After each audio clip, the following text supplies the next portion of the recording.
Who am I? What's the schedule for the Clash? And the way too early predictions for the playoffs. All that answered and more coming up.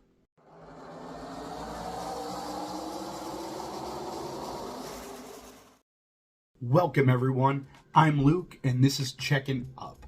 I really do appreciate you guys for stopping on by. This is going to be a first sort of weird episode. I'm going to introduce myself, how I got into NASCAR, why I'm starting this, all that good stuff. Plus, like I promised, the schedule for the Clash and my way too early playoff predictions as well. So I guess to start it off, like I said, I'm Luke. I'm originally from LaPorte, Indiana. So we know a little bit about our racing down that way. I've been a big NASCAR fan for pretty much as long as I can remember. Really started getting into it around 2004. Where I grew up, we have the likes of Tony Raines, Ryan Newman, and David Stremme, just a stone skip away from where I'm from. Like I was saying, I really got into NASCAR right around 2004. Got into it from a actual tech ed project from school.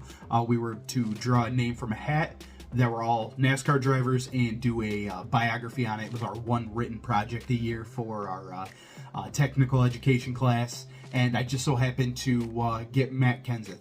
And in that day, I can tell you how disappointed I was that I did not get Dale Earnhardt Jr. Being a loose NASCAR fan at that time, I know who Dale Earnhardt Jr. was. Dale Earnhardt was my favorite driver, so I was pretty upset. Got into looking into it and realized Matt Kenseth and Dale Jr. are great friends, and the rest is history. Pretty much caught every race since then. So been a big Kenseth fan ever since. And of course he retired, and we actually moved to the Kalamazoo region, Vicksburg, Michigan, when I was in third grade. So being from around this area, I was actually very blessed to be able to watch Carson Hocevar on the rise, and he can be my new favorite Cup driver now.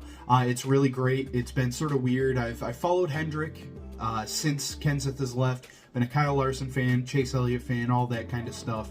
But it's nice to be able to really have a truly favorite driver again in Carson Hocevar.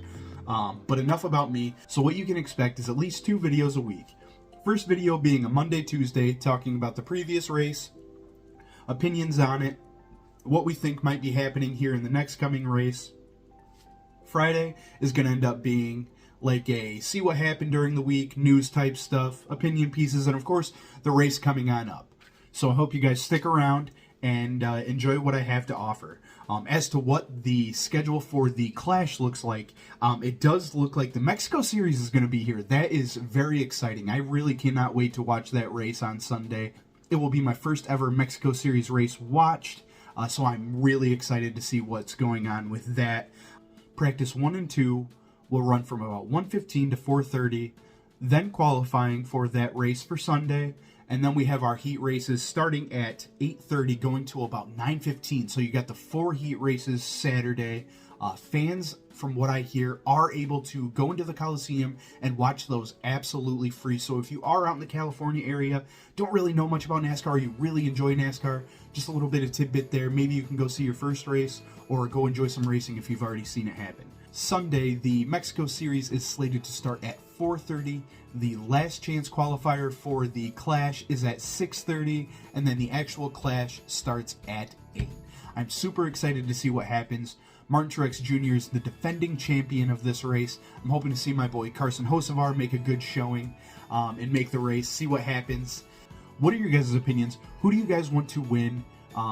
Do you guys want to see it out of LA next year? I personally like the Coliseum, but I'd like to hear more about what you guys think about that. Moving into my way too early playoff predictions, we will start a list on over here and then just go through 16 drivers that I think have a good shot at making the playoffs. Now, again, this is all opinion. There's no order to this. It's not like the first person I say is the best chance to make the playoffs or anything like that. So moving on there. My first person I believe to make the playoffs is going to be Kyle Larson. Dude's on fire, has been on fire since he came back from suspension years back. I believe he's probably an automatic berth into the playoffs with at least 2 to 3 wins this year. Next, defending champion, Ryan Blaney. If you doubt him, I don't think you should. The new dark horse is going to be fast. coming from a Chevy guy.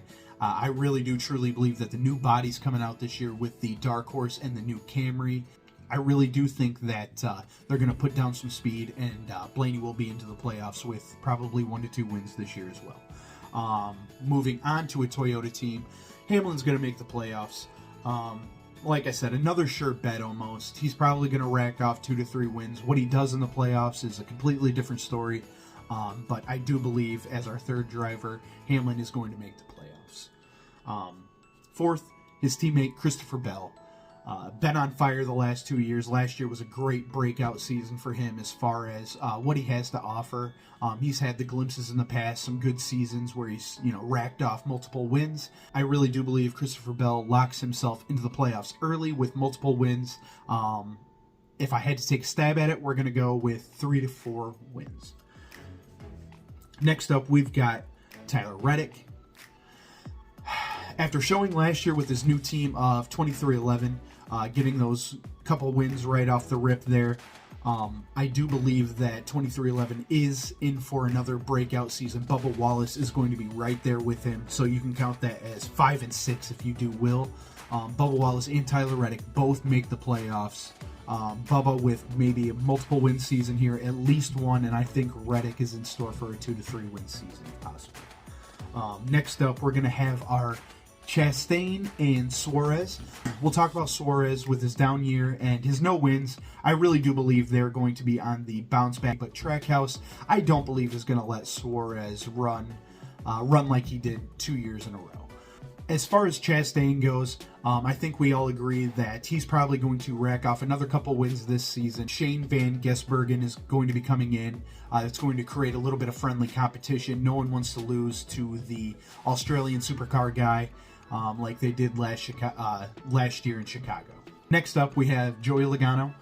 Like I said, with the new Dark Horse body style, I really do believe that Penske is going to be a powerhouse like they were last year. Joey Logano's probably going to rack off a couple wins. Being a Matt Kenseth fan, not to get my personal opinions in it, he is a very respectful driver and one of the sport's greats. Look for him in the playoffs as well. William Byron, Chase Elliott, both making the playoffs this year. William Byron ran great last year, no doubt about that. I do fully believe that his success is going to continue. I've really looked at this guy for the last couple of years, and he's just steadily gotten better. I do not have Bowman on this list. Really do like Alex Bowman as well. I don't know. I really expected a lot out of him last year. I know he wasn't 100%, so that's going to be a wait and see. I would really like to see Bowman in the playoffs, but like I said, a little bit of wait and see. As far as Chase Elliott, I do see him getting into a big breakout bounce back season after the suspension last year and the injury. I do see him coming back healthy and racking off a couple wins, getting himself into the playoffs, probably deep into the playoffs. Next up, we've got Martin Truex Jr. Retirement's looming for him. People keep asking about him, annoying him. Honestly, I wish they would just leave the guy alone. He'll retire when he wants to retire. Just because he's getting towards the end of his racing career doesn't mean I count him out in any sort of way. We've seen him do great things in a race car for many years. I do look for him to at least win one, get himself into the playoffs. Next two up, we have RFK Racing. Last year, a huge revival season for them. Chris Buescher was just outstanding, and then Keselowski was really not that far behind him. I see Keselowski getting a win this year. I see Buescher even possibly getting maybe into that 3 to 4 win territory, depending on how the season goes. I know I've said that for a lot of these people, but it just is like a wait and see. I do see a lot of these guys racking off multiple wins, and Chris Buescher is no exception. Next up, we have Carson Hocevar or Corey LaJoie. I see Spire Motorsports on the rise. They have a lot of money to play with. They're adding that third car this year. Corey LaJoie's just gotten better and better and better since he's gotten there, and Carson Hocevar has shown what he can do in a cup car. I really do believe that one of these guys is going to rack off a win this season and lock themselves into the playoffs. If not, at least point it out. Last but not least, we have Legacy Motor Club's Eric Jones. The kid has been on a really good path the last 2 seasons. I really do feel like this is the season where he shows and gets Legacy their first win. the new body style, like I said, in many of these others. I really feel like it's going to bring a ton of speed. I really do believe he can rack off 1 to 2 wins this year. So, like I said, a big wait and see. This is all 100% opinion, so take it with a grain of salt. I hope you guys enjoyed this first episode. I know it's a little bit shaky. We're going to get better from here on out. I really do hope you guys believe in what I have to offer. I'm very knowledgeable about NASCAR, and I really do want to share that with you guys and create a huge community that no one's afraid to talk about their favorite driver. No one's going to get bashed about it. That kind of stuff, man. I just really want to create a good, safe community and honestly, just talk to you guys a little bit about NASCAR. So write whatever you want in the comments. Let me know how we're doing, and we'll see you guys next week for episode 2. Thank you.